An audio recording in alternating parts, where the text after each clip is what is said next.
See even 2028ಕ್ಕೆ ತಯಾರಿ ನಡೆದಿದೆ. B J P ಸರ್ಕಾರ ಬರಬೇಕು ಅನ್ನೋ ಇಚ್ಛೆ ಅಲ್ಲಿದೆ.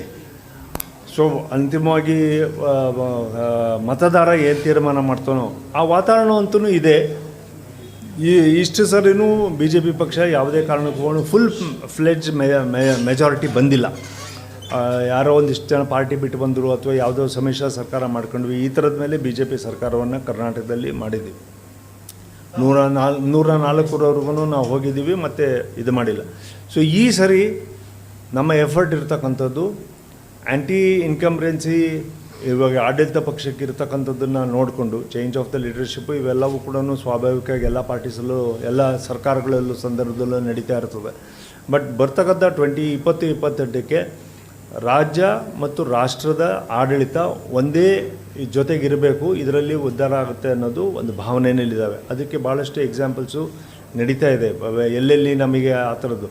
ನಮಗೆ ದಕ್ಷಿಣ ಭಾರತದಲ್ಲಿ ನಮಗೆ ಇನ್ನೂ ಕೂಡ ಹೋಲ್ಡು ಪೂರ್ಣ ಪ್ರಮಾಣದಲ್ಲಿ ಬಿ ಜೆ ಪಿ ಪಕ್ಷಕ್ಕೆ ಸಿಕ್ಕಿಲ್ಲ. ಕರ್ನಾಟಕ ಒಂದು ಒಳ್ಳೆ ಓಪನಿಂಗ್ ಇದೆ. ಐ ಥಿಂಕ್ 2028ಕ್ಕೆ B J P welcome.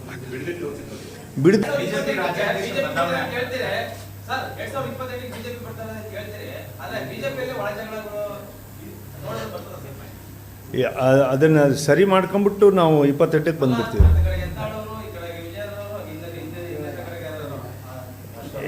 Yatnal ಅವ್ರದ್ದು ನಿನ್ನೆನೇ ಅವ್ರು ಹೇಳ್ಬಿಟ್ರು, ನಾನು ಬಿ ಜೆ ಪಿ ಚಿಹ್ನೆಯಲ್ಲಿ ನಾನು ಬಂದಿದ್ದೀನಿ, ನಾನು ಬಿ ಜೆ ಪಿ ಚಿಹ್ನೆಗೆ ಓಟ್ ಹಾಕ್ತೀನಿ ಅಂತ ಹೇಳ್ಬಿಟ್ಟು ನಿನ್ನೆ ಓಟು ಅವರು ಪ್ರಾಮಾಣಿಕವಾಗಿ ಹಾಕಿದ್ದಾರೆ. ಸೊ ನಾಳೆ ಬರತಕ್ಕಂಥ ಚುನಾವಣೆಯನ್ನು ಕೂಡ ಇದೇ ಥರದ ವಾತಾವರಣನ ನಾವು ಸೃಷ್ಟಿ ಮಾಡ್ತೀವಿ. ಬಿ ಜೆ ಪಿನ 2028ಕ್ಕೆ ಕರ್ನಾಟಕದಲ್ಲಿ ತರ್ತೀವಿ.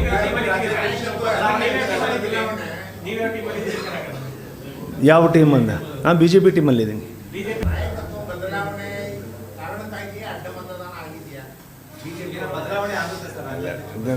ರಾಜ್ಯಾಧ್ಯಕ್ಷ ಬದಲಾವಣೆ ಐ ಥಿಂಕ್ ಅವರು ಹೆಂಗಿದ್ರು ನೀವು 2.5 ವರ್ಷ 3 ವರ್ಷ ಮುಗಿಸ್ತಾನೆ ಬಂದುಬಿಟ್ರು. ಇವಾಗ ನವಂಬರಿಗೆ ಅದು ಮುಗೀತದೆ ಟರ್ಮ್ಸ್ ಅವ್ರದ್ದು ಅವಧಿ. ಮತ್ತು ಇಲ್ಲಿವರೆಗೂ ಕೂಡ ಅವರಿಗೆ ಯಾವುದೇ ಥರವಾದ ಅಧಿಕೃತವಾಗಿ ನೀವೇ ಇದು ನಾಮಿನೇಷನ್ ಹಾಕಿ ಅಂತ ಹೇಳ್ಬಿಟ್ಟು ಅವ್ರಿಗೆ ಕೊಟ್ಟಿಲ್ಲ. ಅವ್ರು ನಾಮಿನೇಷನ್ ಹಾಕಿ ನೀವು ಇದನ್ನು ಅಂತ ಹೇಳೋವರೆಗೂ ಕೂಡ ನಮಗೆ ಒಂದು ಆಂತರಿಕವಾಗಿರ್ತಕ್ಕಂಥ ಪ್ರಜಾಪ್ರಭುತ್ವದ ಧ್ವನಿ ಇದೆ. ನೀನು ನಿನ್ನ ಭಾವನೆಗಳನ್ನು ನಿನ್ನ ವಾದವನ್ನು ಮಂಡಿಸ್ಬೋದು ಅಂತೇಳಿ ನಾನು ಆ ವಾದವನ್ನು ನಾನು ಮಂಡಿಸ್ತಾ ಇದ್ದೀವಿ. ಸತತವಾಗಿ 2 ವರ್ಷದಿಂದ ಮಂಡಿಸ್ತಾ ಇದ್ದೀವಿ. ಸೊ ಇವತ್ತಲ್ಲ ನಾಳೆ ಅದಕ್ಕೆ ನಾನಾ ಕಾರಣಗಳಿದ್ದಾವೆ. MP ಎಲೆಕ್ಷನ್ಸಲ್ಲಿ ನಾವು ಕಳ್ಕೊಂಡಿದ್ದೀವಿ. 25 ಇದ್ದಿದ್ದನ್ನು ಈಗ 17ಕ್ಕೆ ಬಂದಿದ್ದೀವಿ.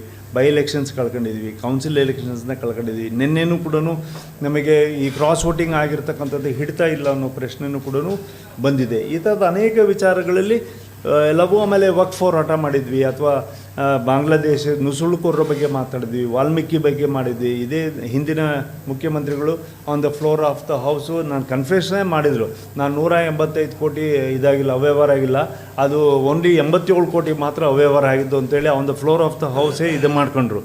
ಅದೇ ರೀತಿಯ ರಾಜಣ್ಣ ಇದೇ ಕೂತಿರ್ತಕ್ಕಂಥ ಮಂತ್ರಿಗಳನ್ನ ನನ್ನ ಮೇಲೆ CD ಮಾಡಿದ್ದಾರೆ ಅಂತೇಳಿ ಅವರು ಮಾಡಿದರು. ಪ್ರತಿಪಕ್ಷಗಳು ನೀವು ಹೇಳಿದಾಗೆ ಈ ಥರ ಕೆಲಸ ಮಾಡಬೇಕಾಗಿರ್ತಕ್ಕಂಥದ್ದನ್ನ ಮಾಡಿಲ್ಲ. ಯಾಕಂದರೆ ನಾವು ಒಬ್ಬ ರಾಜಕೀಯ ಮನೆಯಿಂದ ಬಂದಿರೋದ್ರಿಂದ ನಮ್ಮ ಅಪ್ಪರನ್ನ ನೋಡಿದ್ದೀನಿ. ರಾಮಕೃಷ್ಣ ಹೆಗಡೆ ಟೈಮಿಗೆ ಹೇಗೆ ಪ್ರತಿಪಕ್ಷವಾಗಿ ಕೆಲಸ ಮಾಡಿದರು ಅಂತೇಳಿ, ಯಡಿಯೂರಪ್ಪನವ್ರು ಪ್ರತಿಪಕ್ಷವಾಗಿ ಹೇಗೆ ಕೆಲಸ ಮಾಡಿದರು ಅಂತೇಳಿ ಅವ್ರ ಜೊತೆಗೂ ಕೆಲಸ ಮಾಡಿ, ಖರ್ಗೆ ಅವರಿದ್ದಾಗ ಖರ್ಗೆ ಅವ್ರ ಜೊತೆಗೂ ಕೆಲಸ ಮಾಡಿ. ಪ್ರತಿಪಕ್ಷಗಳು ಹೇಗೆ ಕೆಲಸ ಮಾಡ್ತಾವೆ ಅಂದರೆ ಅಗ್ರೆಸಿವ್ ಆಗಿ ಮಾಡ್ತವೆ. ಇಲ್ಲೇನು ಅಂದರೆ ಅಡ್ಜಸ್ಟ್ಮೆಂಟ್ ಮಾಡ್ಕೊಂಡು ಹೋದಾಗ ಪಕ್ಷಕ್ಕೆ ಕೊಡ್ತಾ ಬಿಡ್ಬೋದು. ಅಷ್ಟರೊಳಗೆ ಇದೆಲ್ಲದನ್ನೂ ಕೂಡ ಸರಿ ಮಾಡ್ಕೊತೀವಿ ಅಂತ ಹೇಳ್ಬೇಕಲ್ಲ, ಹೇಳಿದ್ದೀನಿ ಎಲ್ಲದನ್ನು. ನಾಯಕತ್ವದ ಬದಲಾವಣೆಗೋಸ್ಕರ ಅಡ್ಡ ಬಂದ ಕೌನ್ಸಿಲಲ್ಲೆಲ್ಲ ಆ ಪ್ಯಾಟ್ರನ್ಸ್ ಆಗೋದಿಲ್ಲ. ಅದು ಜನರಲ್ ಎಲೆಕ್ಷನ್ಸಲ್ಲಿ ನಾಯಕತ್ವದ ಪ್ರಶ್ನೆ ಬರ್ತದೆ.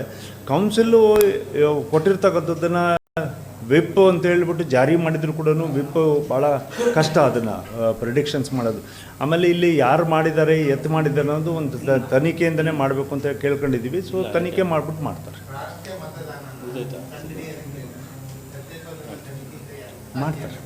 ಇಟ್ಸ್ ವೆರಿ ಡಿಫಿಕಲ್ಟ್, ಬಟ್ ಮಾಡ್ಬೋದು. ಸಿ ವಿಶ್ವಾಸಕ್ಕೆ ತಗೊಳ್ಳೋ ಪ್ರಶ್ನೆ ಬರೋದಿಲ್ಲ ಇಲ್ಲಿ. ನಾವು ಅವರ ಅಧ್ಯಕ್ಷರನ್ನಾಗಿ ರಾಷ್ಟ್ರೀಯ ನಾಯಕರು ಘೋಷಣೆ ಮಾಡಿದಾರಂತೆ, ಅವ್ರು ಇರೋವರೆಗೂ ರಾಷ್ಟ್ರೀಯ. ಬಟ್ ಅವ್ರ ವಾದಗಳ ಅಪ್ರೋಚ್ ಏನಿದೆ ಅದು ಸರಿಯಾದಂಥ ಹಾದಿಯಲ್ಲಿಲ್ಲ, ಜನ ಸಂಘಟನೆ ಮತ್ತು ಪಕ್ಷದ ಸಂಘಟನೆಯಲ್ಲಿ ಪೂರಕವಾಗಿಲ್ಲ ಅಂತೇಳಿ ನಮ್ಮ ವಾದ ಇತ್ತು. ಅದಕ್ಕೆ ಇವತ್ತಿನವರೆಗೂ ನಮ್ಮನ್ನು ಯಾರು ಕೂಡ ನೀವ್ಯಾರು ಇದ್ರ ಬಗ್ಗೆ ಮಾತನಾಡಬೇಡಿ ಅಥವಾ ನಿಮ್ಮ ಹೋರಾಟನ ಬಿಟ್ಟು ಹಾಕ್ಬಿಡಿ ಅಂತ ಹೇಳಿಲ್ಲ. ವಕ್ಫನ್ನ ನಮಗೆ ಇಲ್ಲಿವರೆಗೂ ಕೇಂದ್ರದವರೇ ಸಪೋರ್ಟ್ ಮಾಡಿದರು, ಪಕ್ಷನೂ ಸಪೋರ್ಟ್ ಮಾಡ್ತು. ಅದು ಕಾನೂನು ಮಾಡತಕ್ಕಂಥದ್ದಕ್ಕೆ ಕರ್ನಾಟಕದ ವಕ್ಫ್ ನಾವೇನು ಅಲ್ಪಸಂಖ್ಯಾತ ಮತ್ತು ಬ್ಯಾಕ್ವರ್ಡ್ ಕ್ಲಾಸಸ್ ನಾನು ಲೆಜಿಸ್ಲೇಟಿವ್ ಕಮಿಟಿ ಚೇರ್ಮನ್ ಇದ್ದೆ, ಅವ ಮಾಡಿರ್ತಕ್ಕಂಥ ಅಲ್ಲಿ ಕೊಟ್ಟಿದ ಮೇಲೆ ದೇ ಅಡಾಪ್ಟೆಡ್ ಇಟ್. ಸೊ ಈ ಥರದ್ದಕ್ಕೆ ನಮಗೆಲ್ಲ ಸಹಕಾರ ಕೊಟ್ಟಿದ್ದಾರೆ. ಅದನ್ನು ಮಾಡಲ್ಲ ಅಂದರು, ಅದು ಮಾಡಿದರೂ ಕೂಡ ಪಕ್ಷದ ಹೆಸರಲ್ಲೇ ಮಾಡಿದ್ದೀವಿ, ಸಂಘಟನೆನೂ ಅಲ್ಲೇ ಪರ ಆಗಿದೆ. Thank you.